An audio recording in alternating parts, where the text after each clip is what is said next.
अब हम चलते हैं ना अपने अगले टॉपिक की तरफ, जो कि हमारा है पॉइंटर्स है। पॉइंटर्स का टॉपिक भी ना बहुत ज्यादा अहम है, लेकिन उससे पहले ना कोई दो तीन छोटी छोटी चीजें हैं जो कि आपको बताना बहुत जरूरी है। तो उनमें से जो सी पहली चीज है ना वो है एस्केप करैक्टर्स। ये करैक्टर क्या होते हैं? तो सबसे पहले मैं आपको इनके बारे में बताता चलूँ। मैंने इनको ये इनकी डेफिनेशन भी लिखी हुई है कि ये क्या होते हैं। तो आपको नजर आ रहा होगा कि an escape sequence is a sequence of character that does not represent itself when used inside a string literal. यानी कि जब ये ऐसे कैरेक्टर होते हैं, जब हम इनको ना किसी स्ट्रिंग के अंदर यूज करते हैं ना, तो इनका वो मतलब नहीं होता जब जो इनका होना चाहिए। यानी कि मिसाल के तौर पर देखें ना, मैं यहाँ पे सी आउट लिखने लगा हूँ। सी आउट मैं यहाँ लिखता हूँ एन एम ओ। तो ये देखिए ये स्ट्रिंग है, मैं इसको प्रिंट करूंगा तो ये मेरे सामने इसी तरह ना एन एम ओ ना मेरी स्क्रीन के ऊपर क्या हो जाएगा, प्रिंट हो जाएगा। लेकिन जो एस्केप करैक्टर होते हैं ना, जब मैं उनको इसी स्ट्रिंग के अंदर लिखूंगा तो वो उसी तरह प्रिंट नहीं होते हैं, उनकी इंटरप्रिटेशन किसी और तरह होती है।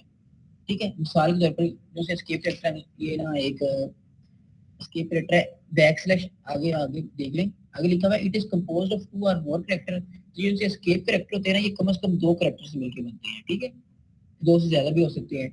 And starting with back slash, ये आपको नजर आ रहा होगा स्टार्टिंग विद बैक स्लैश। यानी कि ये बैक स्लैश बना दिया, ये जो सी एक तो फॉरवर्ड स्लैश होती है और एक बैक स्लैश होती है, जो कि आपके मेरे ख्याल से एंटर के बटन के ऊपर होगी बैक स्लैश। तो वो कह रहा है जितने भी एस्केप करैक्टर होते हैं ना, वो स्टार्ट कहाँ से होते हैं, बैक स्लैश से स्टार्ट होते हैं, और आगे उनके कोई भी करैक्टर होगा। तो हम देख लेते हैं कौन कौन से करैक्टर होते हैं। तो सबसे पहले जो करैक्टर है ना एस्केप करैक्टर, वो है बैक स्लैश एन। ठीक है, ये देखिए मैंने क्या लिखा है, सी आउट नहीं, मैं कोई भी ना नेम प्रिंट करवा दूं, ये हेलो। और इसके बाद मैं यहाँ पे ना वर्ड ये ले। ठीक है, तो ये मैंने क्या लिखा है, मैंने ना एक एस्केप करैक्टर लिखा है। एस्केप करैक्टर क्या है, बैक स्लैश एन। आपको पता है एस्केप करैक्टर हमेशा बैक स्लैश से शुरू होगा, और आगे मैंने क्या लिखा है, एन। अब ये एस्केप करैक्टर है, इसका मतलब क्या है, इसका मतलब होता है न्यू लाइन। ठीक है, ये हम आगे लिख भी देता हूँ, बैक स्लैश एन का मतलब क्या होता है, न्यू लाइन। यानी कि जहां भी मैं बैक स्लैश एन लिखूंगा ना, उसका मतलब क्या, न्यू लाइन है। यानी कि मैं अगर ये हेलो वर्ड को प्रिंट करवा रहा हूँ ना, और हेलो वर्ड के दरम्यान में मैंने ये बैक स्लैश एन लिखा हुआ है, तो ये इसी तरह प्रिंट नहीं होगा बैक स्लैश एन। ये यहाँ पे क्या होगा, ये यहाँ पे एक न्यू लाइन को प्रिंट कर देगा। ठीक है, पहले हेलो प्रिंट होगा, फिर दरम्यान में ये एक न्यू लाइन आ जाएगी, और फिर ये वर्ड प्रिंट हो जाएगा। ये बिल्कुल इसी तरह जैसा कि हम एंटर लिखते थे ना, ये बिल्कुल उसी तरह काम करता है। तो मैं अगर इसको रन करके देखता हूँ, तो आपके सामने ये रन भी होगा, तो वो देख सकते हैं आप। सबसे पहले हेलो प्रिंट हुआ है, और उसके बाद उसने क्या किया है, उसने ये बैक स्लैश एन की वजह से एक न्यू लाइन एंटर कर दिया है, प्रिंट कर दिया। तो ये देखिए ये न्यू लाइन पूरी एक, उसके बाद नीचे वाली लाइन में वर्ड प्रिंट कर दिया है। तो ये क्या थी, एस्केप फैक्टर था। ठीक है, अगर देखिए ना, अगर मैं यहाँ अकेला एन लिखूं, तो ये अब एस्केप कैरेक्टर नहीं है, क्योंकि एस्केप कैरेक्टर आपको पता है हमेशा बैक स्लैश से शुरू होगा। तो अब ये एन इसी तरह ही प्रिंट हो जाएगा। तो मैं इसको दोबारा रन करता हूँ, देखें हेलो, फिर दरमियान में एन प्रिंट हो रहा है, फिर वर्ड प्रिंट हो रहा है। तो ये था न्यू लाइन का। इस तरह आप इसको कहीं भी लिख सकते हैं। देखिए ना, जैसे कि मैं इसको यहाँ भी लिख सकता हूँ, new line back slash N back slash N back slash N, जितनी मर्जी आप लाइन छोड़ लें। मैं इसको दोबारा रन करूंगा, तो वो देख सकते हैं उसने शुरू में से पहले क्या किया, तीन लाइनें उसने पहले स्किप की हैं, फिर चौथी लाइन पे आकर उसने hello word word hello print किया है, उसके बाद उसने पांचवी लाइन पे आकर उसने वर्ड को प्रिंट कर दिया। तो ये क्या, ये एस्केप करैक्टर है। आप इसको जहां भी लिखेंगे, वो क्या करेगा, वो अपना जो भी उसकी इंटरप्रिटेशन होगी ना, उसको परफॉर्म करेगा। ये आपने याद रखना है कि ये जो एस्केप करैक्टर है ना, आपने इनको ये डबल कोट्स के अंदर लिखना है। जब भी आप इनको एक स्ट्रिंग के साथ लिख रहे होंगे, तो आपने क्या करना है, इनको एक ये जो स्ट्रिंग की डबल कोट्स होंगी ना, उनके दरमियान में आपने इनको लिखना है। तो ये बैक स्लैश एन था। इसके अलावा एक और भी एस्केप करैक्टर है, जो कि होता है बैक स्लैश टी होता है। ठीक है, बैक स्लैश टी का मतलब होता है टैब। आपके पास ये टैब होता है मेरे ख्याल से, मुख्तलिफ कीबोर्ड्स के ऊपर मुख्तलिफ उसकी पोजीशन होगी। मेरे पास तो यहाँ पे जो है ना, लेफ्ट साइड पे जो सा शिफ्ट होता है उसके ऊपर है टैब। ठीक है, आपको पता है टैब का मतलब होता है कि ज्यादा स्पेसिस। तो अगर मैं यहाँ पे देखें ना, हेलो है, तो ये देखें, तो मैंने हेलो का बैक स्लैश टी लिखा है, बैक स्लैश टी का मतलब क्या है, टैब। तो उसके बाद क्या हो जाएगा, एक टैब आएगा और फिर ये वर्ड को प्रिंट कर देगा। यानी कि मैं अगर इसको रन करता हूँ, तो वो देख सकते हैं आप, हेलो के बाद उसने ये एक टैब की स्पेसेस दे दी है, और फिर उसने वर्ड प्रिंट कर दिया है। अगर अगर मैं दो मरतबा यहाँ पे बैक स्लैश टी लिखूंगा, तो वो दो टैब्स दे देगा हेलो और वर्ड के दरमियान में। तो वो देख सकते हैं हेलो और वर्ड के दरमियान में इतनी स्पेस आ गई है, दो टैब्स की। तो ये भी क्या है, ये एस्केप करैक्टर है। इसके अलावा एस्केप कैरेक्टर कौन से हैं? तो बहुत ही अहम एस्केप कैरेक्टर हैं, जैसे कि ये देखें। अब मिसाल के तौर पर ना मैंने क्या लिखना है यहाँ पे, चलिए देखिए ये मैं एक स्ट्रिंग लिटरल है, ये मैं एक स्ट्रिंग क्या कर रहा हूँ, प्रिंट करवा रहा हूँ हेलो वर्ल्ड। अगर मैंने अब यहाँ पे क्या प्रिंट करवाना है, मैंने प्रिंट करवाना चाहता हूँ डबल कोटेशंस, यानी कि मैं लिखना चाहता हूँ यहाँ पे दीज आर डबल कोटेशंस। तो मैंने देखें जैसे ही मैं आगे यहाँ पे डबल कोटेशन लिखूंगा, ये देखें, तो यहाँ पे ना अगर मैं इसको रन करता हूँ तो देखिएगा क्या होता है। तो देखें मैंने दीज आर डबल कोटेशंस लिखा है और साथ मैंने आगे ये डबल कोटेशंस भी लिखी है, लेकिन आप देख सकते हैं मेरे आउटपुट में वो डबल कोटेशंस ना प्रिंट नहीं हो रही हैं। ठीक है, क्योंकि आपको पता है जो ये डबल कोटेशंस होती है ना, इसका मतलब क्या होता है, इसका मतलब होता है इसके दरमियान में एक स्ट्रिंग होती है। डबल कोटेशंस का मतलब क्या होता है, ये इसके दरमियान में एक स्ट्रिंग होती है। तो आप देख सकते हैं ये जो स्ट्रिंग है ना यहाँ से शुरू हो रही है, तो ये देखिए यहाँ से मेरी ये जो स्टार्टिंग वाली है ना डबल कोट, यहाँ से मेरी स्ट्रिंग शुरू हो रही है और यहाँ से लेके जैसे ही मैंने ना ये लिखे ना ये वाली डबल कोट ये वाली लिखी हुई है, तो मेरे कंपाइलर को ये लग रहा है कि यहाँ तक आके मेरी स्ट्रिंग एंड हो गई है, तो उसने इसीलिए यहाँ दीज आर डबल कोटेशन ये उसने प्रिंट कर दिया मेरी स्क्रीन के ऊपर। ठीक है, हालांकि मैं चाह रहा था कि जो ये मैंने डबल कोटेशन लिखी है ना ये भी आगे प्रिंट हो, तो वो प्रिंट नहीं हो रही क्योंकि मेरे कंपाइलर के मुताबिक यहाँ से मेरी स्ट्रिंग स्टार्ट हो रही है और एंड कहाँ पे हो रही है, जब उसको पहली ये एंडिंग जो डबल कोटेशन है वो मिल जाती है, तो उसको लगता है कि यहाँ से लेके ना यहाँ तक मेरी स्ट्रिंग है, यहाँ से लेके यहाँ तक, तो उसने वो प्रिंट करवा दिया। हालांकि मैं चाहता था कि मेरी स्ट्रिंग में ये दोनों भी प्रिंट हो, तो मुझे क्या करना पड़ेगा, इनको एस्केप कैरेक्टर बनाना पड़ेगा। तो आपको पता है एस्केप कैरेक्टर बनाने के लिए मुझे क्या करना पड़ेगा, उसके शुरू में बैक स्लैश डालनी पड़ेगी। देखिए मैं पहली डबल कोट के शुरू में भी बैक स्लैश डाल दूंगा, अब ये क्या होगा, ये बैक स्लैश इसी तरह प्रिंट हो जाएगी पहली बैक स्लैश, और इसी तरह जो दूसरी पे है इसकी शुरू में भी ये बैक स्लैश डाल दूंगा। तो अब ये क्या होगा, अब ये दोनों क्या हो चुके हैं, ये दोनों स्केप कैरेक्टर बन चुकी हैं, दोनों जो मैंने डबल कोटेशंस डाली है वो दोनों क्या हो चुकी हैं, स्केप कैरेक्टर है। तो अब ये उसी तरह प्रिंट हो जाएंगी, यानी कि मेरे कंपाइलर के मुताबिक ये इसका मतलब क्या था डबल कोटेशंस का, डबल कोटेशंस का मतलब ये था कि यहाँ पे आके मेरी स्ट्रिंग ने एंड हो जाना है। लेकिन हमने क्या किया, हमने उसकी जो इंटरप्रिटेशन है ना उसको चेंज कर दिया, हमने चेंज करके क्या कर दिया है, हमने क्या ये अब डबल कोटेशन है ये इसी तरह तुम प्रिंट कर दो। ये देखिए मैं इसको अगर रन करता हूँ तो वो देखिए अब आपके सामने दीज आर डबल कोटेशन है और आगे वो डबल कोटेशन आपके सामने प्रिंट भी हो रही है।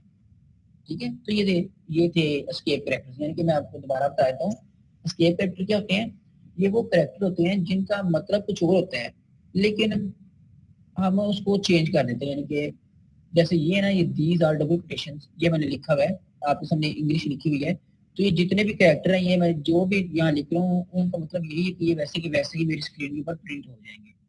लेकिन जैसे ही मैं यहाँ पे बैक स्लैश एन लिखता हूँ, बैक स्लैश एन, तो आपने ये याद रखना है जितने भी स्केप कैरेक्टर होते हैं ना उनके शुरू में बैक स्लैश जरूर आती है। ठीक है, जैसे ही मैंने यहाँ पे बैक स्लैश लिखे ना बैक स्लैश एन, तो ये क्या बन गया, एक स्केप कैरेक्टर बन गया। अब इसका मतलब बैक स्लैश एन उसी तरह प्रिंट नहीं हो जाएगा, इसका मतलब क्या है, न्यू लाइन। तो ये क्या करेगा, पहले ये इतना प्रिंट होगा दीज आर डबल कोटेशन, उसके बाद क्या होगा, ये बैक स्लैश एन क्या एक स्केप कैरेक्टर है, इसकी वजह से क्या होगी, एक न्यू लाइन प्रिंट हो जाएगी। न्यू लाइन प्रिंट होगी उसके बाद ये दो डबल कोटेशन प्रिंट हो जाएगी। तो मैं इसको अगर रन करूँ तो आप देख सकते हैं, देखें सबसे पहले दीज आर डबल कोटेशन उसने प्रिंट किया है, उसके बाद ये उसने न्यू लाइन पे आ गया है, न्यू लाइन के आने के बाद उसने डबल कोटेशन भी प्रिंट कर दिए। तो ये थी एस्केप कैरेक्टर थे। तो ठीक है, हमने कौन कौन से एस्केप कैरेक्टर पढ़े हैं तकरीबन जो कि ज्यादातर यूज होते हैं, वो एक तो होता है जो सबसे यहाँ मैंने वो तो होता है बैक स्लैश एन। ठीक है, मैं इसको थोड़ा सा यहाँ पे करके लिख देता हूँ। बैक स्लैश एन का मतलब क्या होता है, इसका मतलब वही होता है जो कि एंडल का मतलब होता है, एंडल जो होता है ना एंडल, और ये बैक स्लैश एन इन दोनों का मतलब बिल्कुल सेम है, आप इन दोनों में से कुछ भी यूज कर सकते हैं। ठीक है, और एंडल का मतलब हमें आपको बताइए कि ये किस लिए काम होता है, ये न्यू लाइन के लिए। ठीक है, इसके अलावा हमने दूसरा जो सा पढ़ा है जो सा अहम होता है वो होता है बैक स्लैश टी। ये किस लिए काम होता है, ये हमें ना टैब देने के लिए, टैब्स। टैब्स की जो स्पेस होती है ना वो देने के लिए यूज होता है, यानी कि टैब्स से बड़ा क्या है, एक से ज्यादा जब स्पेसेस हमने डाली होती है उसको हम टैब कहते हैं। और इसके अलावा हमने क्या पढ़ा है, इसके अलावा हमने बैक स्लैश सिंगल कोट पढ़ा है।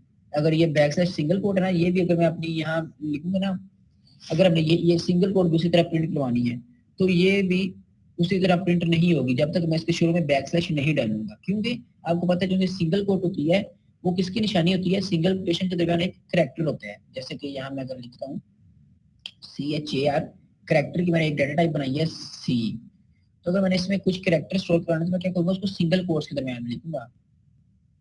ठीक है, यानी कि मेरे कंपाइलर के मुताबिक सिंगल कोट का मतलब क्या है, एक करेक्टर है। तो जब भी मैं अपने किसी भी लाइन के अंदर ये सिंगल कोट लिखूंगा ना, तो मेरे कंपाइलर के मुताबिक उसका मतलब क्या होगा, वो करेक्टर समझ रहा होगा उसको कि इसके आगे एक करेक्टर है। हालांकि मैं चाह रहा हूँ कि अगर मैंने ये सिंगल कोट को उसी तरह प्रिंट करवाना है जैसे कि यहाँ पे मैंने डबल कोट को प्रिंट करवाया है, तो मुझे क्या करना पड़ेगा, सिंगल कोट की शुरू में एक बैकस्लैश डालनी पड़ेगी। तो ये सिंगल कोट को प्रिंट करने के लिए है, इस तरह ये डबल कोट्स को प्रिंट करने के लिए ये लिंक। ठीक है, इसी तरह और भी काफी होते हैं इसके कैरेक्टर, लेकिन जो सबसे ज्यादा अहम है वो यही है कि एक बैकस्लैश एन है न्यू लाइन के लिए, बैकस्लैश टी होता है टैब के लिए, और ये दो। उसके बाद हम चलते हैं अब अपने ना दूसरा जो हमारा छोटा सा टॉपिक था वो आया था एड्रेस ऑफ ऑपरेटर, यानी कि हम ऑपरेटर पहले काफी किस्म के पढ़ चुके हैं, लेकिन अब हम पढ़ने लगे हैं एक और नए किस्म का ऑपरेटर, ये बहुत ही ज्यादा अहम है। तो अब हम चलते हैं इसकी तरफ कि ये एड्रेस ऑफ ऑपरेटर असल में क्या होता है। तो ये अच्छा जी, तो चलते हैं हम अपने एड्रेस ऑफ ऑपरेटर की तरफ। एड्रेस ऑफ ऑपरेटर होता क्या है, तो इसको समझने के लिए हम चलते हैं अपने एक्सेल की शीट पे। तो ये आपको नजर आ रहा होगा कि ये मेरी मेमोरी है, और ये मैंने ना मेमोरी के अंदर एक वेरिएबल बनाया हुआ जिसका नाम क्या एक्स है। तो आपको पता है कि मेरी मेमोरी के अंदर जितने भी वेरिएबल बन रहे होते हैं ना, उन सबको ना एक खास वो ना एड्रेस ना क्या करता है मेरा कंपाइलर, उसको ना असाइन करता है। यानी कि ये जो सा वेरिएबल है ना, ये मेरी मेमोरी के अंदर किसी खास जगह पे बना हुआ है, किसी खास एड्रेस पे। तो वो एड्रेस जो होता है ना वो हेक्साडेसिमल नंबर में होता है आमतौर पर, हेक्साडेसिमल नंबर से शुरू होता है जो एड्रेस, वो तकरीबन इस तरह होता है 778FF, इस तरह भी हो सकता है 56। तो ये लें, तो ये ना इस तरह का कुछ एड्रेस होता है, ये हेक्साडेसिमल नंबर है, ये हमें समझ नहीं आएगी। ठीक है, तो ये एड्रेस होते हैं। तो अगर मैं यहाँ पे ना एक सादा वेरिएबल बनाता हूँ जैसे कि मैंने इंट एक्स बनाया भी हुआ है, तो ये मेरा कंपाइलर क्या करेगा, मेरी मेमोरी में जाके ना एक्स बना देगा, वेरिएबल इंटीजर टाइप का। इसका मतलब क्या है कि जो सा मेरा एक्स है ना वेरिएबल, इसमें मैं एक इंटीजर स्टोर कर सकता हूँ। ठीक है, तो इसमें मैं 5 स्टोर भी कर देता हूँ। ये लें, मैंने क्या किया है, मैंने इसको ना सिमल्टेनियसली दोनों को साथ साथ रख देता हूँ ताकि आपको ना सही तरह से नजर आता है। ये मेरे ख्याल से आपको नजर आ रहा होगा। तो ये देखिए मैंने क्या किया है, मैंने जैसे ही int x is equal to 5 लिखा है, मेरे कंपाइलर इस एड्रेस एक ना जगह खाली थी, उसने क्या किया, वहां पे जाके एक वेरिएबल x बना दिया है, और उसमें उसने जाके 5 यहाँ पे रख दिया। ठीक है, वहां जाकर उसने 5 रख दिया। अब ये क्या था, ये एक सादा वेरिएबल था, सिंपल वेरिएबल था, एक इंटीजर वेरिएबल था जिसमें हम x स्टोर कर रहे हैं, सॉरी 5 स्टोर कर रहे हैं। इसी तरह जो होता है ना address of operator, address of operator को हम ज़ाहिर करते हैं, जैसे देखें अर्थमेटिक ऑपरेटर थे, प्लस का ऑपरेटर क्या था, ये प्लस का ऑपरेटर था, ये माइनस का ऑपरेटर था। इस तरह एड्रेस ऑफ ऑपरेटर होता है एंड परसेंट, ये आपको नजर आ रहा होगा। जैसे कि लॉजिकल एंड पढ़ा था, लॉजिकल एंड क्या होता था, ये था डबल, दो मतलब आपने एंड परसेंट साइन डालना होता था। इसका मतलब क्या था, लॉजिकल एंड, यानी कि दो कंडीशंस के दरमियान जब हम ये डालते थे, तो तब हमारी अगर दोनों कंडीशन ट्रू होती थी तब हमारी ओवरऑल कंडीशन जो होती थी ना वो ट्रू होती थी। लेकिन जो अकेला एक एंड परसेंट होता है ना, एक एंड परसेंट, इसका मतलब होता है एड्रेस ऑफ ऑपरेटर, ये एड्रेस ऑफ ऑपरेटर है। अब एड्रेस ऑफ ऑपरेटर क्या करता है, ये हमें किसी भी वेरिएबल का हमें एड्रेस रिटर्न कर देता है। जैसे कि ये देखिए मैंने मेमोरी के अंदर एक इंटीजर बनाया हुआ है जिसका नाम क्या एक्स है, तो जैसे ही मैं एक्स के साथ ये एंड परसेंट ऑपरेटर डालूंगा ना, तो मुझे क्या करेगा, एक्स का ये जो नीचे लिखा हुआ ना एड्रेस, ये देखें 77675FF56, ये इस तरह का कोई एड्रेस होगा। मैंने तो अपने पास से लिखा, लेकिन मेरे कंपाइलर का जो एड्रेस होगा ना, जो उसने असाइन किया होगा मेरी वेरिएबल को, वो मुझे रिटर्न कर देगा। ठीक है, तो ये कि मैं यहाँ पे लिखने भी लेता हूँ, cout address of x equals to, मैं आगे क्या प्रिंट करने लगा हूँ, एंड ऑफ एक्स। तो मैं आपको बता चुका हूँ एंड ऑफ एक्स से क्या होगा, एंड ऑफ एक्स मुझे रिटर्न कर देगा एक्स का एड्रेस, जहां पे मेमोरी के अंदर मेरा एक्स पड़ा हुआ है, ठीक है, ये एक्स है। और एंड ऑफ एक्स क्या करेगा, एंड ऑफ एक्स मुझे एक्स वेरिएबल का एड्रेस रिटर्न कर देगा। यानी कि ये देखिए, ये वेरिएबल था मेरा मेमोरी के अंदर एक्स, और ये उसके नीचे एड्रेस है। तो ये मुझे क्या करेगा, वो एड्रेस प्रिंट कर देगा। तो मैं अगर इसको रन करता हूँ तो ये देख सकते हैं आपके सामने ये प्रिंट हो गया, आ गया address of x is equal to 0x61FF0C। तो ये ना हमारे पास डेसिमल नंबर में एड्रेस लिखा, तो हमें समझ नहीं आएगी। यानी कि असल में क्या होता है, ये मैंने आपको बताया था कि हमारी मेमोरी की तरफ स्लोट्स बनी होती हैं। तो ये असल में ना जिस स्लोट में हमारा एक्स पड़ा हुआ है ना, ये उसका नंबर है, ठीक है। एड्रेस से मुराद क्या है, उस स्लोट का नंबर है। तो ये हेक्साडेसिमल नंबर में है, तो इसको हम बाद में ना डेसिमल नंबर में कन्वर्ट भी कर सकते हैं, ताकि आपको पता चल सके ये कितने नंबर वाली स्लोट है। तो फिलहाल हमें उसकी जरूरत नहीं है, फिलहाल हम यही सेव रखते हैं कि ये हमारा क्या है, ये एड्रेस है। एड्रेस से मुराद क्या है कि एक वेरिएबल हमारा मेमोरी के अंदर किस जगह पे बना हुआ है। तो ये उसने वो हमें स्लोट का नंबर बता दिया कि ये वाली स्लोट के अंदर आपका ना जो सा वेरिएबल एक्स है वो बना हुआ है। तो ये हमारा होता है एड्रेस ऑफ ऑपरेटर, ठीक है। जैसे कि ये देखिए, मैं यहाँ पे एक और वेरिएबल बनाता हूँ, इंट वाई है। तो यहाँ पे मैं अब वाई का भी एड्रेस प्रिंट करवा लेता हूँ, बिल्कुल इसी तरह इसको कॉपी करके नीचे पेस्ट करता हूँ। तो address of Y is equal to %y। तो अब ये क्या होगा, मुझे पहले एक्स का एड्रेस रिटर्न करेगा, वो प्रिंट कर दूंगा, और फिर ये %y का करेगा, मुझे वाई का एड्रेस देगा, और मैंने उसको प्रिंट कर दिया। तो ये ले मैंने इसको रन किया, तो वो देख सकते हैं आप। तो देखिए जिसका एड्रेस है वो क्या है मेरे पास, 0x61FF0C है, जबकि वाई का क्या है, बिल्कुल सेम है, लेकिन सिर्फ डिफरेंट कहाँ पे है, एंड पे है, 08 है, और इसके एंड पे क्या है, 0C है। ठीक है, ये मेरे मेमोरी के दो स्लोट्स हैं डिफरेंट, तो उसने वहां जाकर दो वेरिएबल बना दिए, एक का नाम एक्स रख दिया, दूसरे का नाम वाई रख दिया, वाई का। और हमने क्या किया, हमने उनकी जो लोकेशन है, यानी कि एड्रेस, वो मैंने प्रिंट करवा दिया। या एक ना सवाल आया, मैं जरा वो पढ़ लूँ, क्या सवाल है जरा, कि हेक्साडेसिमल में तो x होता नहीं है मगर आउटपुट x शो हो रहा है। अच्छा, मैं आपको बता देता हूँ कि ना, अब जो आपने बिल्कुल ठीक है कि जो हेक्साडेसिमल नंबर होते हैं ना, उसमें तो मेरे ख्याल से A B C D और E या F तक होता है मैक्सिमम जो नंबर। ये x यहाँ पे ये शो कर रहा है कि ये जो नंबर है ना, ये आपका हेक्साडेसिमल नंबर्स में है, ठीक है। ये मैं आपको दोबारा से आउटपुट अगर इसकी दिखाता हूँ, ये देखें, अब ये जो शुरू में लिखा है ना 0x है, ये 0x से ये ना आपको बता रहा है कि जो सा आगे वाला जो सा नंबर है, ये हेक्साडेसिमल नंबर है, इससे आगे वाला नंबर, ना कि 0x खुद हेक्साडेसिमल है, ठीक है। इसी तरह अगर आप ना, आप इसको ना किसी और बेस में भी कन्वर्ट करेंगे ना, तो हर बेस के ना अलग अलग यानी कि वो होती है, इंडिकेटर होते हैं, इंडिकेटर होते हैं कि ये इस बेस का नंबर है। तो ये जो सा 0x होता है, ये आप याद रखना, 0x ज़ाहिर करता है कि ये ना हेक्साडेसिमल नंबर है, इसकी बेस 16 है। तो हमारा तीसरा टॉपिक अब है पॉइंटर्स है, जो कि मैं बात कर रहा था पहले से ही। तो अब देखें, जो सिर्फ पॉइंटर्स होते हैं ना, ये भी बिल्कुल एक ना आम वेरिएबल की तरह होते हैं। जैसे ये मैंने ऊपर दो वेरिएबल डिक्लेयर किए हुए ना, इंट एक्स है और एक इंटीजर वाई है। तो ये क्या, दो सिंपल वेरिएबल है, दोनों इंटीजर हैं, तो हम इसके अंदर इंटीजर एक वेरिएबल स्टोर कर सकते हैं। इसी तरह जो सब पॉइंटर्स होते हैं ना, ये भी सिंपल वेरिएबल ही होते हैं, लेकिन इसमें हम स्टोर क्या कर सकते हैं, इसमें हम कोई वैल्यू स्टोर नहीं कर सकते, इसमें हम एड्रेस स्टोर करते हैं, ठीक है। जैसे कि ये देखिए ना, यहाँ पे मैं एक मेमोरी के अंदर ना एक पॉइंटर बनाने लगा हूँ,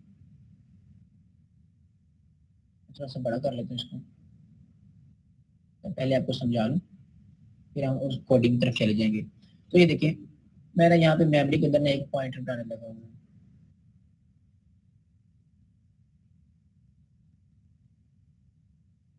ये इसका नाम मैं रख देता हूँ पीटीआर। ये क्या, एक पॉइंटर है, ये हम बाद में देखेंगे पॉइंटर को कैसे डिक्लेयर करते हैं। फिलहाल आप ये ध्यान रखिए कि पॉइंटर भी सिंपली क्या होता है कि वेरिएबल ही होता है, इसमें भी इसने भी जाके हमारी मेमोरी के अंदर स्पेस घेरनी होती है, ठीक है। तो फर्ज करें मैंने ना अपने ना कोड के अंदर एक पॉइंटर बनाया है, पॉइंटर वेरिएबल, उसका नाम मैंने पीटीआर रख दिया है। अब इसका काम क्या होगा, पॉइंटर का काम होता है किसी दूसरे वेरिएबल के एड्रेस को स्टोर करना, ठीक है। जो सा सिंपल वेरिएबल होता है, उसका काम क्या होता है, कोई वैल्यू स्टोर करना, जैसे कि इंटीजर वेरिएबल है ना, उसका काम क्या होगा, उसने एक इंटीजर वैल्यू स्टोर करनी है। अगर एक फ्लोट का है ना वेरिएबल है, उसका काम क्या होगा, उसने एक फ्लोटिंग वैल्यू स्टोर करनी है। लेकिन जो एक पॉइंटर होता है, पॉइंटर का क्या काम होता है, इसने दूसरे वेरिएबल का एड्रेस स्टोर करना होता है, ठीक है। जैसे कि ये देखें, मैं यहाँ एक पॉइंटर मैंने डिक्लेयर कर दिया पीटीआर। अब इसमें मैं क्या करने लगा हूँ, मैं जो ये मेरा वेरिएबल एक्स है ना, इसका एड्रेस स्टोर करने लगा हूँ। तो मैंने क्या किया, सिंपली मैंने यहाँ से इसका एड्रेस कॉपी किया है और इसके अंदर लाके मैंने ना कर दिया है, पेस्ट कर दिया, ये ले, ठीक है। तो ये हमारा सिंपली पॉइंटर था। मेरा पॉइंटर क्या करता है, पॉइंटर एक ऐसा वेरिएबल होता है जो कि किसी दूसरे वेरिएबल का क्या करता है, एड्रेस स्टोर करता है। तो अब हम चलते हैं कोडिंग की तरफ, के असल में हमने ये पॉइंटर बनाना कैसे है, ये वैल्यूज के अंदर कैसे रखनी है।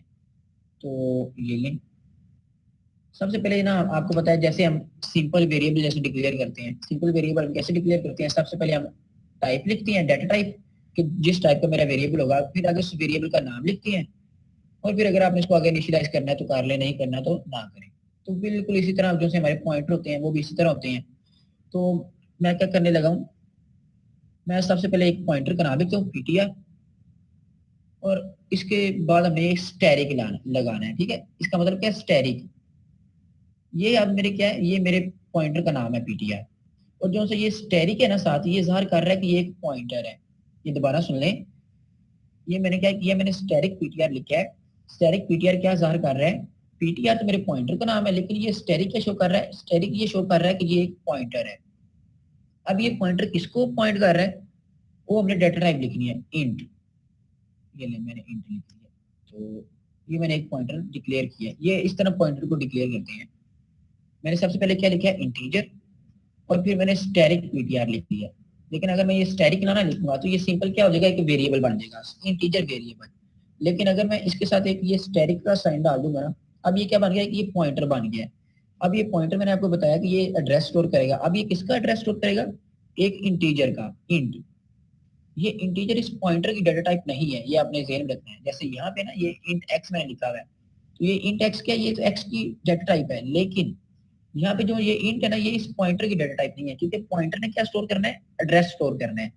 और जो इसके शुरू में डाटा टाइप आएगी ना, ये डाटा टाइप उस वेरिएबल की होगी जिसका इसने एड्रेस स्टोर करना है। यानी कि ये मैंने अब एक पीटीआर बना दी ना पॉइंटर, इसमें मैं सिर्फ एक इंटीजर का एड्रेस स्टोर कर सकता हूँ।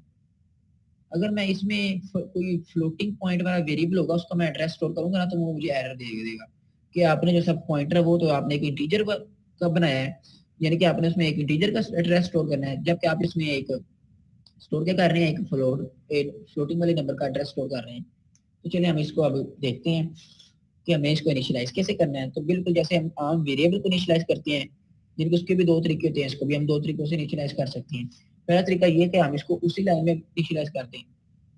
तो देखिए अब मैंने यहाँ पे क्या लिखा है, एक मैंने इंटीजर पॉइंटर बना दिया, यानी कि ये पीटीआर क्या करेगा, मेरे एक इंटीजर वेरिएबल का एड्रेस स्टोर करेगा। तो मैं क्या करने लगा हूँ, आपको मैंने पीछे एड्रेस ऑफ ऑपरेटर पढ़ाया भी है। तो यानी कि मैं इसमें ना एक्स का एड्रेस स्टोर करना चाहता हूँ। मैंने क्या करना है, ये जैसा पीटीआर मेरा पॉइंटर है ना, इसके अंदर मैंने क्या स्टोर करना है, जो सा मैंने ये ऊपर एक्स वेरिएबल डिक्लेयर किया, तो मैंने इसका अगर एड्रेस गेट करना है एक्स का, तो मैं क्या लिखूंगा, n% x लिखूंगा ना कि अकेला एक्स। अगर मैं अकेला एक्स लिखूंगा तो वो मेरे पास क्या आएगा, मेरे पास 5 आ रहा होगा। तो मैंने इस पॉइंटर के अंदर 5 स्टोर नहीं कर सकता। मैं इस पॉइंटर के अंदर क्या स्टोर कर सकता हूँ, किसी इंटीजर का एड्रेस। तो ये एक्स एक इंटीजर था, मैंने इंटीजर के साथ जब n%x लिखा तो ये क्या आ गया, एक्स का एड्रेस आ गया। और वो एड्रेस जाके कहाँ स्टोर हो रहा है, मेरे पीटीआर पॉइंटर के अंदर। ये आपको समझ आ गई है कि एक पॉइंटर को किस तरह मैंने डिक्लेयर किया और किस तरह इनिशियलाइज किया है। तो अब अगर मैं यहाँ पे सी आउट में यहाँ पे कराऊंगा पीटीआर, तो आपको पता चल जाएगा कि मेरे पीटीआर के अंदर क्या स्टोर हो रहा है। अच्छा देखें, मैंने यहाँ पे आपको कंफर्म भी करवा देता हूँ कि वाकई वो चीज़ हो भी रही है। तो PTR, sorry, PTR is equal to आगे पीटीआर, ये अब देखिए मैंने क्या किया है, मैंने एक इंटीजर, मैंने एक सबसे पहले ऊपर ये एक इंटीजर एक्स बनाया हुआ था, उसके अंदर 5 पड़ा हुआ है। और जो सा उसका एक्स का एड्रेस है ना, वो मैंने किसके अंदर स्टोर कर दिया है, अपने पॉइंटर पीटीआर के अंदर। तो मैं जब पीटीआर को प्रिंट करवाऊंगा, यानी कि जैसे जब मैं ये पीटीआर को प्रिंट करवाऊंगा तो क्या होगा, पीटीआर के अंदर जो वैल्यू पड़ी है ना, वो मेरे पास प्रिंट होकर आ जाएगी। जैसे मैं जब एक्स को प्रिंट करवाता हूँ तो क्या होता है, एक्स के अंदर वैल्यू 5 पड़ी है ना, मेरे पास स्क्रीन के ऊपर 5 प्रिंट हो जाता है। लेकिन जब मैं अब एक्स ये पीटीआर को प्रिंट कराऊंगा ना, तो पीटीआर के अंदर क्या पड़ा हुआ है, एड्रेस पड़ा हुआ है किसका, ये मेरे वेरिएबल एक्स का, तो वो एड्रेस प्रिंट होकर आ जाएगा, यानी कि पीटीआर के अंदर ये एड्रेस पड़ा हुआ है, तो ये एड्रेस हमें स्क्रीन के ऊपर प्रिंट हो जाएगा। तो देखिए मैं इसको जैसे ही रन करूंगा ना, तो आप देखिएगा, वो देखिए मेरे पास क्या प्रिंट हो गया, एक्स का एड्रेस। तो ये देखिए ये मेरा एक्स है और ये उसका एड्रेस प्रिंट हो गया। तो अब आप सोच रहे होंगे कि हमें कैसे पता चला कि ये वाकई एक्स का एड्रेस है। तो हम उसको भी कंफर्म कर लेते हैं। ये जो ऊपर लाइन लिखी, मैं कमेंट खत्म करता हूँ। तो आपको पता है ये लाइन क्या कर रही है, मुझे एड्रेस ऑफ एक्स प्रिंट करके दे रही है, यानी कि मैंने एंड परसेंट एक्स यहाँ पे लिखा हुआ है ना। तो इस लाइन से क्या हो रहा है, मेरा एक्स का एड्रेस प्रिंट हो रहा है, और इस लाइन से क्या हो रहा है, मेरे पीटीआर की जो सी वैल्यू है वो प्रिंट हो रही है। तो अब जब मैं इसको रन करूंगा, तो आप देखेंगे जो सी दोनों वैल्यूज है वो बिल्कुल सेम है। ये देखें, एड्रेस ऑफ एक्स है वो भी यही है, और जो सा पीटीआर की वैल्यू है वो भी यही है। तो आप देख सकते हैं। तो इससे इसका मतलब क्या है कि जो एक्स का एड्रेस था वो जाके मेरे पीटीआर जो सा पॉइंटर है उसके अंदर स्टोर हो रहा है। मेरे ना पास एक सवाल आ गया, मैं दोबारा देख लूं कि सवाल क्या है।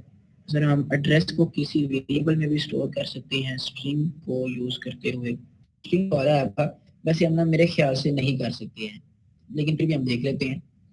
आपने बहुत अच्छा सवाल पूछा है। मैं यहाँ डेटा ही बनाता हूँ, स्ट्रिंग पीटीआर, ये ले मैं एक पॉइंटर नहीं बनाया, मैंने क्या बना दिया कि स्ट्रिंग बना दिया। और आप कह रहे हैं कि इसके अंदर मैं एड्रेस स्टोर करूँ किसका, एक्स का। तो ये ले, तो ये उसी वक्त एरर देना शुरू कर देगा। तो मैं इसमें क्या कर रहा हूँ, जैसे मेरी पीटीआर क्या है, ये पीटीआर नहीं, मैं इसका नाम चेंज कर देता हूँ। मैं इसका नाम ना ए डबल डी रख लेता हूँ। ये क्या है, अब ए डबल डी ये क्या है, डाटा टाइप है, किस टाइप की, स्ट्रिंग टाइप, यानी कि इसके अंदर मैं सिर्फ स्ट्रिंग स्टोर कर सकता हूँ। जबकि मैं इसको इनिशियलाइज किससे कर रहा हूँ, एक एड्रेस से। तो देखते हैं कि ये मुझे एरर देता है कि नहीं देता है। मुझे ख्याल से तो देखने क्या चाहिए, तो उसने मुझे एरर दे भी दिया है। तो आपको नजर आ रहा होगा कि error conversion from integer static to non scalar type, वो आगे जो भी स्ट्रिंग है, ठीक है। तो मुझे क्या कह रहा है, वो कह रहा है कि आप जो है ना स्टोर के कर रहे हैं इंटीजर स्टैटिक। इंटीजर स्टैटिक से क्या मुराद है, पॉइंटर टू अ इंटीजर, यानी कि ये एंड ऑफ एक्स क्या है, ये पॉइंट एड्रेस है ना इंटीजर का एक। तो हम उसको किसमें स्टोर कर रहे हैं, एक स्ट्रिंग की बिना डाटा टाइप स्ट्रिंग के वेरिएबल में। तो वो इसलिए हमें एरर दे रहे हैं। तो अब हम चलते हैं डी रेफरेंस ऑपरेटर की तरफ। ये अब डी रेफरेंस ऑपरेटर क्या होता है। अब डी रेफरेंस ऑपरेटर बता दिया होता है कि हमने क्या किया है, दोबारा वहीं पे चलते हैं। ये ये सारे टॉपिक जो है ना वो आपस में रिलेटेड है, तो इसलिए मैंने ना इनको आज करवा, पॉइंटर के अंदर एड्रेस के अलावा कोई और चीज भी स्टोर कर सकते नहीं, पॉइंटर के अंदर हम सिर्फ एड्रेस ही स्टोर कर सकते हैं, ठीक है। और एक रिस्ट्रिक्शन ये भी है जो कि मैं आपको बता चुका हूँ कि पॉइंटर के शुरू में ये जो अभी ये डेटा टाइप लिखते हैं ना, ये सिर्फ एक, मैं ना आपको यहाँ दिखा भी देता हूँ, चलें। आपने सवाल पूछ लिया दोबारा से, तो देखिए मैंने क्या किया यहाँ पे, मैंने यहाँ पे एक पॉइंटर बनाया पीटीआर, और पीटीआर बनाया उसके डाटा टाइप मैंने, यानी कि यहाँ शुरू में क्या लिखे हुए इंटीजर। इसका मतलब क्या है कि जो सब पॉइंटर है ना पीटीआर, ये सिर्फ इंटीजर का एड्रेस स्टोर कर सकता है, इंटीजर के अलावा भी और किसी चीज का एड्रेस स्टोर नहीं कर सकता। यानी कि देखिए अगर मैं यहाँ पे एक ना फ्लोट वाई बनाता हूँ वेरिएबल, फ्लोट वाई, ठीक है। और अगर मैं इसके अंदर एंड ऑफ वाई करता हूँ ना, तो मेरा जो सा कंपाइलर है वो फिर भी एरर देगा। देखिए मैं अगर इसको रन करता हूँ, वो देखते हैं मुझे दोबारा वही एरर दे रहा है टाइप कन्वर्जन का, can not convert float static to int static, ठीक है। यानी कि वो कह रहा है कि ये जो सा वाई है %, वाई ये तो एक फ्लोट स्टैटिक है, ये क्या है, एक फ्लोट वेरिएबल का एड्रेस है, और उसको किसमें कर रहे हैं, स्टोर कर रहे हैं इंट स्टैटिक, यानी कि पीटीआर है, उसमें तो इंटीजर का एड्रेस आना था, आप इंटीजर के एड्रेस की जगह फ्लोट का एड्रेस रखते हैं, फ्लोटिंग वाले नंबर का। तो ये भी आपने ध्यान में रखना है, ठीक है। तो अगर आप इसमें करना चाहते हैं, अगर आप इसमें वाई का एड्रेस स्टोर करना चाहते हैं, तो फिर हम यहाँ शुरू में फ्लोट लिखना पड़ेगा, ठीक है। यानी कि ये पीटीआर क्या है, पीटीआर एक वेरिएबल है, जो सॉरी एक पॉइंटर है जो कि फ्लोट वाले कोई किसी भी वेरिएबल का एड्रेस स्टोर करेगा। तो अब यहाँ पे कोई एरर नहीं आएगा, क्योंकि पॉइंटर भी फ्लोट वाला मैंने बनाया हुआ है, और जो सा एड्रेस है वो मैं इसको फ्लोट में रख रहा हूँ। तो देखें आप, मुझे कोई भी इसने एरर शो नहीं किया, ठीक है। तो अब चलते हैं अपने आज के अगले टॉपिक की तरफ, जो कि हमारा है डी रेफरेंस ऑपरेटर है। तो डी रेफरेंस ऑपरेटर से मुराद ये है कि हम किसी भी पॉइंटर के जरिए, अब देखिए मिसाल के तौर पर ना,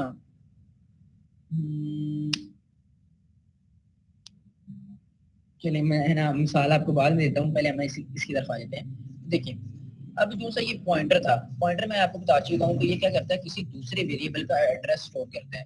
तो मैंने क्या किया, ये मेरे पास एक पीटीआर था और यहाँ पे मेरे पास एक एक्स वेरिएबल भी था। तो मैंने क्या किया, मैंने पीटीआर वेरिएबल पॉइंटर के अंदर मैंने अपना जो एक्स का वेरिएबल था उसका एड्रेस स्टोर करवा दिया। ठीक है, अब आपके जहन में आ रहा होगा कि यार देखो ये जो सब बंदा पीटीआर है, पीटीआर एक बंदा है, उसके बाद ये उसके पास ये एक्स का एड्रेस पड़ा हुआ है, उसके पास क्या है, इस एक्स का एड्रेस पड़ा हुआ है। तो क्या वो इस एक्स के अंदर जो वैल्यू पड़ी है उसको एक्सेस कर सकते हैं? देखिए ना, एक आपके पास ना एक चीज है, आपके पास ना किसी एक बंदे का एड्रेस है, तो क्या आप उसके घर जा सकते हैं ना? आपके पास उसका एड्रेस है तो आप उसके घर भी तो जा सकते हैं ना। इसी तरह ये एक वेरिएबल मैंने पीटीआर बनाया है, इसके पास क्या है, इसके पास ये वेरिएबल एक्स का एड्रेस पड़ा हुआ है। तो क्या अब ये जो सब पीटीआर है, क्या है इसके अंदर जो वैल्यू पड़ी है इसको भी एक्सेस कर सकते हैं? तो बिल्कुल एक्सेस कर सकते हैं। वो किस तरह एक्सेस कर सकते हैं? By using D reference operator, जो कि हम आप पढ़ने लगे हैं। डी रेफरेंस ऑपरेटर का मतलब क्या ये होता है कि एक पॉइंटर के अंदर जिसका एड्रेस पड़ा हुआ है ना, वो उसकी वैल्यू भी प्रिंट कर सकता है। यानी कि एक पॉइंटर, दोबारा सुने, डी रेफरेंस ऑपरेटर का काम क्या होता है, एक पॉइंटर के अंदर जिस वेरिएबल का एड्रेस पड़ा हुआ है, हम उस वेरिएबल की वैल्यू को भी प्रिंट यानी कि उसको गेट कर सकते हैं। तो हम किस तरह गेट करेंगे, हम यहाँ लिख देंगे, मैं आपको पहले बता देता हूँ, यहाँ पे जाके इस डी रेफरेंस ऑपरेटर क्या होता है, ये स्टैटिक, ये आपने थोड़ा सा कंफ्यूज नहीं होना है ये वाले स्टैटिक से और ये वाले स्टैटिक से। मैं आपको ना फर्क दोबारा बता दूंगा कि अब डी रेफरेंस ऑपरेटर भी स्टैटिक ही होता है। जब हम पॉइंटर को डिक्लेयर करते हैं तभी हम स्टैटिक लिखते हैं, और जब हम एक पॉइंटर को डी रेफरेंस करते हैं तभी हम ना स्टैटिक ही लिखते हैं। लेकिन मैं आपको ना थोड़ी देर बाद इसका फर्क बता देता हूँ कि दोनों में फर्क क्या होता है। तो अब ये याद रखिए, सबसे पहले डी रेफरेंस ऑपरेटर क्या होता है हमारा, स्टैटिक। अब जब भी मैं डी रेफरेंस ऑपरेटर किसी पॉइंटर के साथ लगाऊंगा ना, तो ये वो क्या करेगा, उस पॉइंटर के अंदर जिसका एड्रेस पड़ा है ना, उस पॉइंटर के अंदर जिसका एड्रेस पड़ा है, तो वो उस वेरिएबल की मुझे वैल्यू रिटर्न कर देगा। देखिए जैसे कि मैं यानी क्या लगाऊं, स्टैटिक पीटीआर। मैं जब स्टैटिक पीटीआर लिखूंगा तो मेरे पीटीआर एक पॉइंटर था, उसके अंदर किसका एड्रेस पड़ा हुआ है, एक्स का। तो मेरा कंपाइलर क्या करेगा, उस एड्रेस पे जाएगा, उस एड्रेस पे जाके जो वैल्यू पड़ी है ना वो मुझे लाके यहाँ पे दे देगा। दोबारा देखें, जैसे ही मैं यहाँ पे स्टैटिक पीटीआर लिखूंगा तो जो सा मेरा कंपाइलर है वो क्या करेगा, वो देखेगा कि पीटीआर के अंदर किसका एड्रेस पड़ा हुआ है। तो उसको पता चलेगा अच्छा हाँ ये एड्रेस है, तो वो मेरा कंपाइलर क्या करेगा, उस एड्रेस पे जाएगा, वो लो जी वो इस एड्रेस पे आ गया, इस एड्रेस पे अब वैल्यू क्या पड़ी हुई है, 5 पड़ी हुई है। तो मेरा कंपाइलर मुझे यहाँ पे लाके 5 रिटर्न कर देगा। अब अगर मैं यहाँ इसको प्रिंट भी करवाना चाहूँ तो मैं प्रिंट भी करवा सकता हूँ। समझ आ गई है डी रेफरेंस ऑपरेटर क्या होता है? दोबारा सुने, डी रेफरेंस ऑपरेटर क्या करता है, मेरे पास एक पॉइंटर के अंदर जिस वेरिएबल का एड्रेस पड़ा हुआ है ना, ये मेरा एक पॉइंटर था पीटीआर, इसके अंदर ये एड्रेस पड़ा हुआ है। तो मेरा कंपाइलर क्या करेगा, इस एड्रेस पे जाएगा, तो मेरा कंपाइलर इस एड्रेस पे आया, इस एड्रेस पे आने के बाद अब जो वैल्यू यहाँ पे पड़ी है ना इस एड्रेस के ऊपर, वो वैल्यू ला के मुझे यहाँ पे रिटर्न कर देगा। ठीक है, यानी कि डी रेफरेंस ऑपरेटर किस लिए यूज होता है, हम एक पॉइंटर के अंदर जिस वेरिएबल का एड्रेस पड़ा है उसकी वैल्यू भी गेट कर सकते हैं। तो मैं इसको यहाँ पे लिख भी देता हूँ आपको। तो ये देखिए जरा, मैं ना यहाँ से दोबारा इसको पकड़ के नीचे ले जाता हूँ। ये मैंने क्या किया, मैंने एक इंटीजर वेरिएबल बना दिया जिसकी वैल्यू क्या है, 5 है। और मैं यहाँ पे एक पॉइंटर भी बनाने लगा हूँ, इंट स्टैटिक पीटीआर, और इसके अंदर मैंने क्या स्टोर कर दिया है, एंड परसेंट एक्स। ये दो लाइनें आपको पता है क्या काम कर रही है। सबसे पहले मैंने एक वेरिएबल इंटीजर बनाया है, और उसके बाद मैंने एक पॉइंटर पीटीआर बनाया है जिसके अंदर मैंने एक एक्स का एड्रेस स्टोर कर दिया है। अब मैं क्या करने लगा हूँ, मैं इस पीटीआर के जरिए इस एक्स की वैल्यू को प्रिंट करवाना चाहता हूँ। इस पीटीआर के जरिए एक्स की वैल्यू को गेट करना चाहता हूँ, यानी कि गेट करके, यानी कि कुछ भी आ गया आपकी मर्जी है, जो मर्जी करना है, लेकिन मैं फिलहाल प्रिंट करवाना चाह रहा हूँ। तो मैं क्या करूंगा, मैं ये डी रेफरेंस ऑपरेटर यूज करूंगा। तो ये देखिएगा जरा, जैसे ही मैं सी आउट करूंगा ना, cout value of x is equal to x, अगर मैं यहाँ अकेला एक्स लिखूं तो आपको पता है यहाँ पे जो एक्स है ना उसके अंदर क्या पड़ा हुआ है, 5 है। तो यहाँ तो आपको पता है कि यहाँ पे क्या प्रिंट हो जाएगा, 5 प्रिंट हो जाएगा। लेकिन अगर यहाँ पे मैं इस तरह लिखूं पीटीआर और शुरू में इसके स्टैटिक लगा दूं, तो आपको मैंने समझा चुका हूँ कि ये स्टैटिक जो मैंने पीटीआर के शुरू में लगाया, ये क्या करेगा, मेरा कंपाइलर क्या करेगा, पीटीआर एक पॉइंटर था, इस पॉइंटर के अंदर किसका एड्रेस पड़ा हुआ है, एक्स का, तो ये एक्स के एड्रेस पे जाएगा, वहां पे जो वैल्यू पड़ी है ना मुझे वो रिटर्न कर देगा। तो यहाँ यानी कि यहाँ पे क्या हो जाएगा, print value of x is equal to 5। तो मैंने इसको रन किया, सॉरी ये मुझे क्या एरर दे रहा है, हम इसको अभी खत्म कर लेते हैं, यानी कि यहाँ पे कुछ ना फाइल का मसला आ रहा है।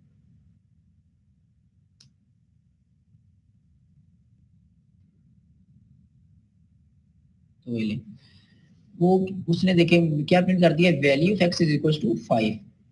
ठीक है, वो एरर को छोड़ दे, जो भी एरर था वो हम फिलहाल आपके ना बाद में आपको भी बता दूंगा आपको। फिलहाल ये देखें कि क्या है, value of x is equal to 5। आपको ये मैंने डी रेफरेंस ऑपरेटर बताया है, दोबारा देखें, डी रेफरेंस ऑपरेटर का काम क्या था, इसने ये मैंने क्या प्रिंट किया है, स्टैटिक पीटीआर। पीटीआर क्या था, एक पॉइंटर था, और स्टैटिक क्या है, डी रेफरेंस ऑपरेटर है। ये मेरे पॉइंटर को डी रेफरेंस कर रहा है, यानी कि ये मेरा पीटीआर पॉइंटर था, इसके अंदर किसका एड्रेस पड़ा हुआ है, एक्स का। पीटीआर के अंदर किसका एड्रेस पड़ा हुआ है, एक्स का। तो मेरा कंपाइलर क्या करेगा, उस एड्रेस पे जाएगा, यानी कि वो क्या करा चला जाएगा उस एड्रेस पे, गया उस एड्रेस पे जो वैल्यू पड़ी है उसको लाके प्रिंट कर देगा। मैं यहाँ आपको ना यहाँ से सही समझ आएगी। देखिए, मैंने जब स्टैटिक पीटीआर लिखे ना, तो मेरा कंपाइलर क्या करेगा, पीटीआर पे आएगा, पीटीआर के अंदर क्या पड़ा हुआ है, एड्रेस। तो मेरा कंपाइलर क्या करेगा, इस एड्रेस पे जाएगा। आपको पता है ये एड्रेस किसका, इस एक्स का एड्रेस है, तो इस एक्स के एड्रेस पे आया। अब एक्स के अंदर क्या वैल्यू पड़ी हुई है, 5, तो वो मुझे यहाँ पे लाके 5 रिटर्न कर देगा। तो मैंने इसको प्रिंट करवा दिया, सिंपल। यानी कि स्टैटिक पीटीआर जब मैंने लिखा, तो मेरा कंपाइलर क्या करेगा, पीटीआर एक पॉइंटर है, उसके अंदर जो एड्रेस पड़ा हुआ है ना, वो इस एड्रेस पे जाएगा, इस एड्रेस पे जो वैल्यू पड़ी है ना मुझे लाके वो दे देगा, स्टैटिक पीटीआर। यानी कि मैंने क्या किया, ये पॉइंटर था, इसको मैंने डी रेफरेंस कर दिया। इसको कहते हैं पॉइंटर को डी रेफरेंस करना, D referencing of a pointer, इसलिए हम इसको कहते हैं डी रेफरेंस ऑपरेटर। जब मैं एक पॉइंटर को डिक्लेयर कर रहा होता हूँ ना, तो जब मैं एक पॉइंटर को डिक्लेयर करता हूँ, तो शुरू में मैं क्या करता हूँ, डाटा टाइप लिखता हूँ। ये डाटा टाइप किस चीज की होती है, जिसका इसने एड्रेस स्टोर करना है। यानी कि ये यहाँ मैंने इंटीजर लिखा हुआ है ना, तो ये मेरा जो पीटीआर एक पॉइंटर है, ये किसका एड्रेस स्टोर करेगा, एक इंटीजर का। और अब ये जो सा स्टैटिक है, इसका मतलब क्या है, मैं आपको दोबारा बता देता हूँ, फिलहाल मैं इसको मिटा देता हूँ।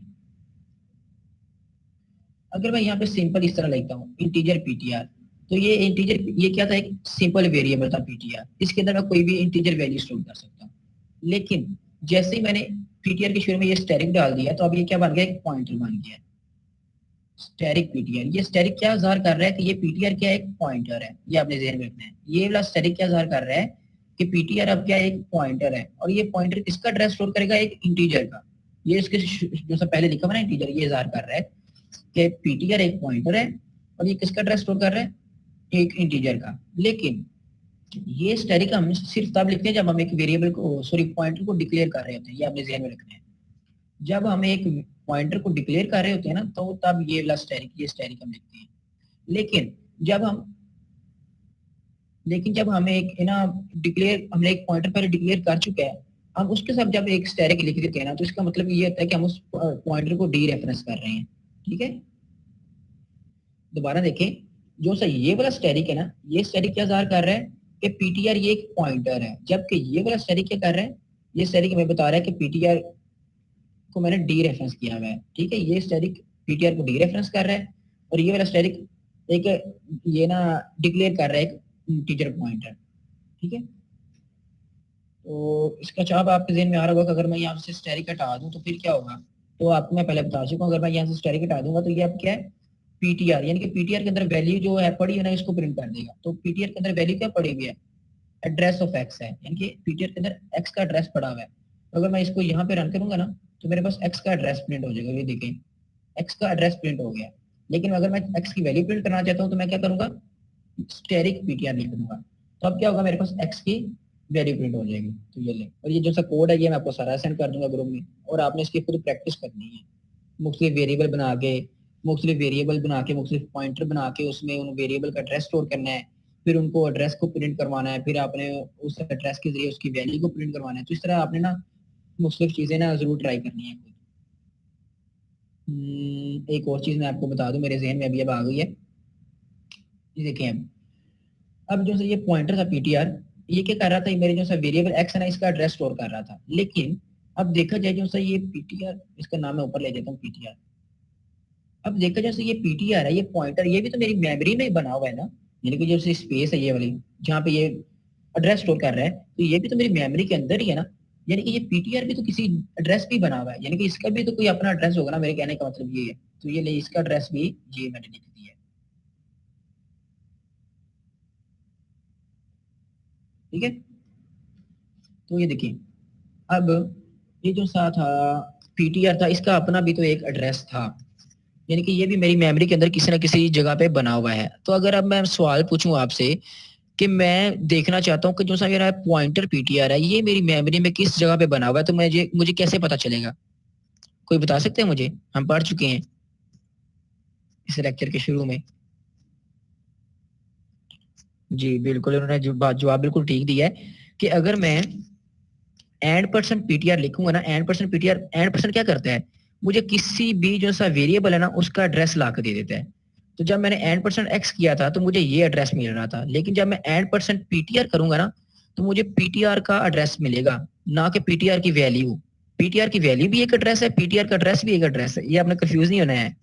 ठीक है, यानी कि पीटीआर के अंदर स्टोर क्या हुआ है, एड्रेस है, वो एक्स का एड्रेस है, लेकिन जो पीटीआर का अपना एड्रेस है वो एड्रेस है जहाँ पे पीटीआर बना हुआ है। दोबारा एक दफा ना ये पिक्चर को गौर से देख लें, यानी कि अगर मैं यहाँ पे लिखूंगा ना एन परसेंट पीटीआर लिखूंगा, तो मेरे पास क्या आ जाएगा, मेरे पास ये वाली चीज आ जाएगी। मैं इसको इसके आगे लिख भी देता हूँ, ये नहीं, मेरे पास ये वाली चीज आ जाएगी, ये वाली। ठीक है, लेकिन जब मैं अकेला पीटीआर लिखूंगा, अकेला पीटीआर का मतलब है कि पीटीआर के अंदर जो वैल्यू पड़ी है वो ला के दो मुझे, तो वो क्या करेगा, ये पीटीआर के अंदर जो वैल्यू पड़ी है वो मुझे ला के देगा। तो अगर मैं इसको यहाँ पे करवाता हूँ आपके सामने, इसको प्रिंट भी करवाता हूँ, इसी को कॉपी करता हूँ, नीचे प्रिंट करवाता हूँ। तो मैं यहाँ लिखता हूँ ADDR एड्रेस ऑफ, ये देखिए एड्रेस ऑफ एक्स मैंने प्रिंट करवाना, तो मैं क्या करूँगा, सिंपल पीटीआर लिख दूंगा। पीटीआर के अंदर क्या पड़ा हुआ है, एक्स का एड्रेस है, तो यहाँ पे एक्स का एड्रेस प्रिंट हो जाएगा। और अगर मैं एड्रेस ऑफ पीटीआर प्रिंट करवाना चाहता हूँ, तो मैं फिर क्या करूंगा, address of PTR is equal to and percent PTR. तो अब यहाँ पे क्या प्रिंट हो जाएगा, पहली लाइन में क्या प्रिंट होगा, मेरे एक्स का एड्रेस, और दूसरी लाइन में क्या मेरे प्रिंट हो जाएगा, पीटीआर का एड्रेस, यानी कि पीटीआर मेरी मेमोरी के अंदर कहाँ बना हुआ है। मैं इसको अगर प्रिंट करवाता हूँ तो वो देख सकते हैं आप, ये मेरे पास पहली लाइन में एक्स का एड्रेस प्रिंट हो गया है, और दूसरी लाइन में मेरा पीटीआर का एड्रेस प्रिंट हो गया, यानी कि पीटीआर मेरी मेमोरी के अंदर कहाँ पे बना हुआ है। तो ये छोटा सा था कॉन्सेप्ट, मुझे बताना भूल गया था। चलें, उम्मीद है आपको समझ आ गई।